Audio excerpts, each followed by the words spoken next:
जरा सोचो, एक पेशेवर हत्यारा एक खास काम को अंजाम देने के लिए जानबूझकर दुनिया की सबसे खतरनाक जेल में घुस जाए, लेकिन वो वहां से निकल पाएगा या नहीं, ये तो कहानी सुनकर ही पता चलेगा। कहानी की शुरुआत होती है आर्थर बिशप नाम के एक आदमी से, जो समुद्र किनारे अपनी बोट में रहता था। एक दिन वो सुबह उठा और कॉफी पीने के बाद बोट से बाहर निकला। तभी उसने बोट में लगे एक बॉम्ब को चालू कर दिया ताकि कोई उसकी बोट चुरा न सके। ये कौन सा तरीका है चोरी रोकने का? फिर वो अपनी बाइक पर एक रेस्टोरेंट में पहुंचा। वहाँ के सब लोग उसे पहले ही जानते थे और वेटर ने उसे समुद्र के पास वाली जगह पर बैठाया। तभी एक लड़की उसके सामने आकर बैठ गई और कहने लगी कि वो काफी समय से उसकी तलाश कर रही है। लड़की ने कहा कि उसका बॉस चाहता है कि बिशप 3 लोगों का खून करे, लेकिन लगना ऐसा चाहिए कि उनकी मौत सिर्फ एक हादसा था। वो जानती थी कि ये काम बिशप के लिए मुश्किल नहीं, क्योंकि वो इस खेल का पुराना खिलाड़ी है। लड़की ने उसे धमकी दी कि अगर उसने हाँ नहीं की तो वो पुलिस को खबर कर देगी। वो सबको खबर कर देगी कि बिशप जिंदा है, क्योंकि पिछली बार वो अपनी मौत का नाटक करके पुलिस से बच निकला था।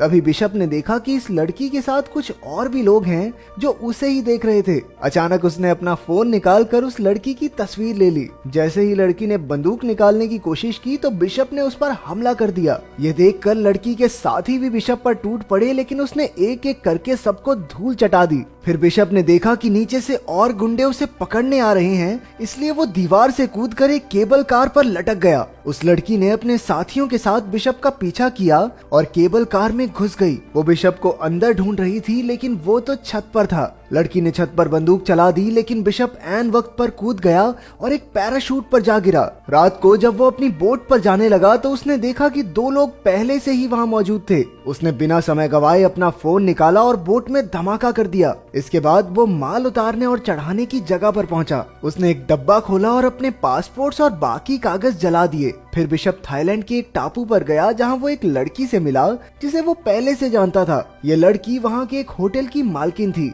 वो उसे एक कमरे में ले गई और बिशप ने एक खुफिया जगह से एक बैग निकाला। उसमें कई सारे फोन्स, हथियार और पासपोर्ट्स थे। उसने तस्वीर वाली लड़की के बारे में कुछ जानकारी निकाली तो पता चला कि असल में ये लड़की क्रेन नाम के एक आदमी के लिए काम करती है। उधर जीना नाम की लड़की होटल की मालकिन से मिली और उससे कुछ दवाइयां मांगी। मालकिन ने उसकी बाजू पर कई घाव देखे, जैसे उसे किसी ने बुरी तरह पीटा हो। मालकिन ने उसकी और मदद करने की कोशिश की, लेकिन जीना ने कहा कि उसे सिर्फ दवाइयां चाहिए और फिर वहां से चली गई। रात को मालकिन ने समंदर में एक बोट देखी जिसमें कोई आदमी एक लड़की को पीट रहा था। उसने तुरंत बिशप के पास जाकर उस लड़की की मदद करने को कहा। बात मानकर बिशप उस बोट पर पहुंचा और कहने लगा, अरे ओह, अगर तू सच्चा मर्द है तो इस लड़की को छोड़ दे। वो लड़की जीना ही थी, लेकिन उस आदमी ने बिशप की एक ना सुनी और अपनी बंदूक निकाल ली। इस गलती के लिए बिशप ने उसकी काफी धुलाई करके उसे मार डाला। इसके बाद उसने मालकिन से कहा कि जीना को लेकर होटल चली जाए। फिर जब उसने बोट की छानबीन की तो उसे जीना का पासपोर्ट और फोन मिला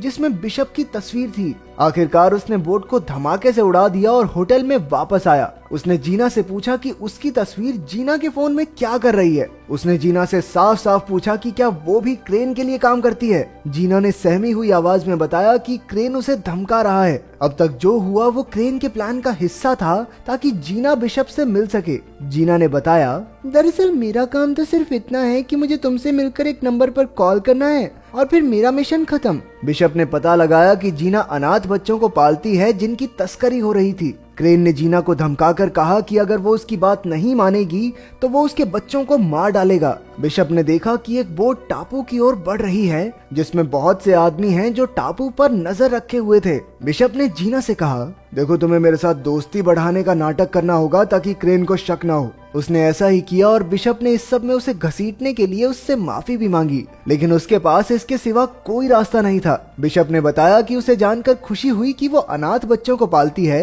क्योंकि वो खुद भी एक अनाथ था। बचपन में उसे और क्रेन को एक गैंगस्टर ने खरीदा था। बिशप तो उसके चंगुल से भागने में कामयाब हो गया, लेकिन क्रेन भाग न सका। इसलिए उन्होंने क्रेन को गुनहगार समझकर उसे सजा दी और तब से क्रेन बिशप से नफरत करता है। खैर, बिशप ने जीना को इस मुसीबत से निकालने के लिए एक प्लान बनाया और निशानी के तौर पर अपनी घड़ी दी। अगले दिन क्रेन के आदमियों ने जीना को किडनैप कर लिया। फिर बिशप ने क्रेन को कॉल करके 2-2 हाथ करने की चुनौती दी। जब वो दोनों मिले तो बिशप ने कहा, क्रेन, जीना को छोड़ दे वरना तेरे लिए अच्छा नहीं होगा। वो बहुत अच्छी लड़की है, उसे जाने दे। लेकिन क्रेन कहने लगा, छोड़ तो मैं दूंगा, लेकिन उसके लिए तुम्हें 3 लोगों का कत्ल करना होगा।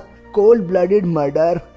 इसमें पहला आदमी है अफ्रीका का एक गुंडा जो दुनिया की सबसे खतरनाक जेल में कैद है। फिर क्रेन ने उसे एक जीपीएस ट्रैकर निगलने को कहा ताकि काम पूरा होने पर उसके आदमी बिशप तक पहुंच सके। जब बिशप ने जीना के जिंदा होने का सबूत मांगा तो क्रेन ने कहा कि हर मिशन पूरा करने के बाद वो जीना से फोन पर बात कर सकता है और तीनों मिशन पूरे हो जाने के बाद जीना रिहा हो जाएगी। अब बिशप ने अपना काम शुरू कर दिया। उसे पता चला कि वो जेल समुद्र के बीचों बीच है जो शार्क से भरा हुआ था और जेल के चारों ओर 100 मीटर लंबे पहाड़ थे, इसलिए उस जेल में घुसना लगभग नामुमकिन था। इसके बाद बिशप ने कुछ गैंगस्टर्स की जानकारी निकाली और एक आदमी चुना जिसके चेहरे पर एक टैटू था। उसने उसी आदमी जैसा हुलिया बनाया और फिर मिशन के लिए जरूरी सामान खरीद लिया। अगले दिन जब वो सड़क पर घूम रहा था तो पुलिस ने उसे गैंगस्टर समझकर गिरफ्तार करके जेल में डाल दिया। जेल में उसने देखा कि उसका शिकार तो हर समय 4-5 लोग साथ लेकर चलता है। उसे एक साथी कैदी ने बताया कि इस आदमी का नाम क्रिल है और उसने लाइबेरिया देश के राष्ट्रपति का खून किया था। अब तक कई कैदी क्रिल को मारने की कोशिश कर चुके थे।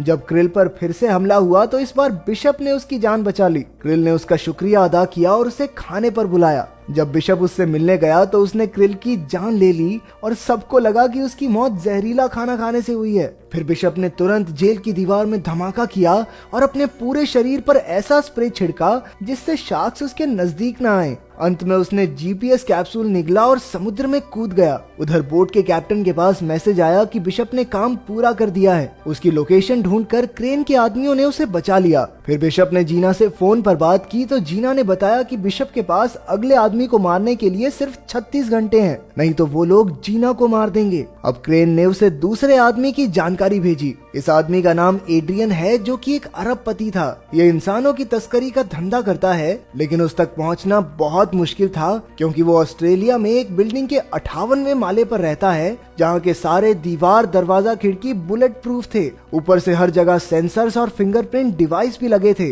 अब बिशप इस आदमी के नीचे का घर खरीदने पहुंचा। वहाँ उसने घर की चाबियां और नक्शे की हूबहू नकल उतार ली। फिर उसने कांच फोड़ने वाले बॉम्ब्स बनाए और साफ सफाई वाले आदमी का भेष बदल कर उस घर में घुस गया। घर की खिड़की से लटक कर वो एड्रियन के घर के स्विमिंग पूल तक पहुंचा और वहाँ बॉम्ब्स फिट कर दिए। जैसे ही एड्रियन उसमें नहाने आया, बिशप ने धमाका कर दिया और एड्रियन सीधा नीचे गिरकर मारा गया। अब फिर से जीना का कॉल आया, लेकिन इस बार उसने चालाकी से उस बोट का नंबर दिखा दिया जिसमें वो कैद थी।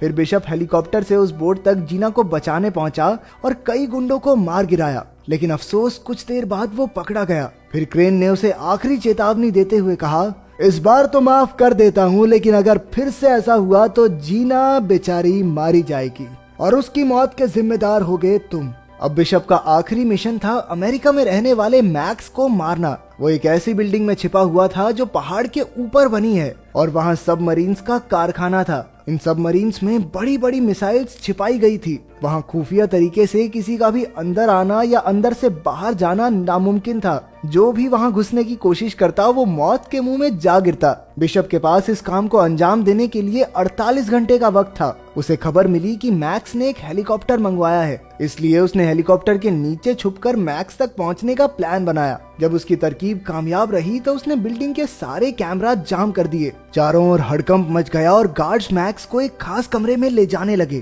तभी बिशप ने लिफ्ट में धमाका कर दिया, लेकिन किसी तरह मैक्स खास कमरे तक पहुंच गया। हालांकि अपना हीरो तो पहले से ही वहां मौजूद था।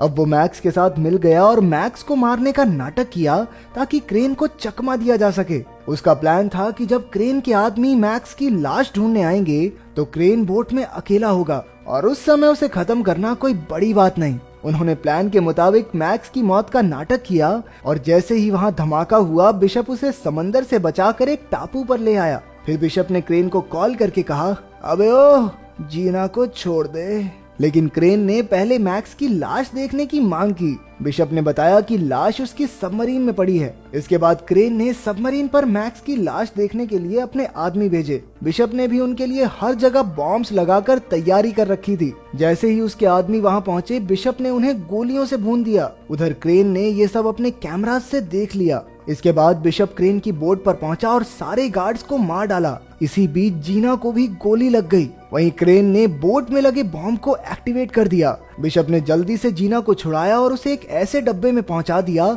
जो धमाका होने से पहले ही बोट से अलग हो गया। अब बिशप और क्रेन की जबरदस्त लड़ाई शुरू हो गई। उसने क्रेन को जंजीर से बांध दिया और तभी बोट में धमाका हो गया। जीना तो बच निकली, वहीं मैक्स के आदमियों ने बोट का मलबा बाहर निकाला। कुछ समय बाद जीना अपने बच्चों के साथ थी और उसने देखा कि बिशप उसकी आंखों के सामने खड़ा था। असल में बिशप बोट के स्टील रूम में छिप गया था, जो इमरजेंसी के वक्त काम आता है, और इस तरह वो धमाके में बच निकला। अगर वीडियो पसंद आई तो लाइक कर देना, चैनल को सब्सक्राइब कर देना। मिलते हैं अगली वीडियो में।